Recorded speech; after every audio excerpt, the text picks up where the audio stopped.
മണിദീപമേ makki Medina നിലാവേ മക്ബൂൽ യാസീൻ മുഹമ്മദ് റസൂലേ ഉദയാസ്തമാന ഉപകരദീന ഉദകും പ്രഭാവേ ഉടയുൻ ഹബീബേ.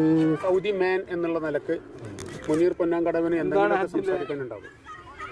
ഹജ്ജ് സമയത്ത് സൗദിയിലുണ്ടായ ഒരു അനുഭവം എന്തെങ്കിലും ഓർമ്മ ഉണ്ടോ? ഹജ്ജ് സമയത്ത് സൗദിയിലുണ്ടായ അനുഭവങ്ങൾ എന്ന് പറഞ്ഞാൽ പിന്നെ അവിടെ വിസിറ്റേഴ്സ് കൂടുതൽ അറിയാതെ ഏരിയയിലായതുകൊണ്ട് വിസിറ്റേഴ്സ് കൂടുന്നതാണ്. പിന്നെ ഹജ്ജിന് ഇവിടുന്ന് അവിടെ വരുന്ന ആൾക്കാർ ഉപ്പ ഉമ്മയൊക്കെ വരികയാണെങ്കിൽ മക്കൾ ഹജ്ജിന് പോയിട്ട് അവിടെ ഹെൽപ്പ് ചെയ്യാം, അങ്ങനെയൊക്കെ ചെയ്യും. കൂട്ടത്തിൽ ഹജ്ജ് ചെയ്യുന്നവർ ഒരു സേവന സന്നദ്ധരാണ് ആ സമയത്തിൽ. അവിടുത്തെ ആൾക്കാർക്ക് ഒരു ആവേശമാണ്.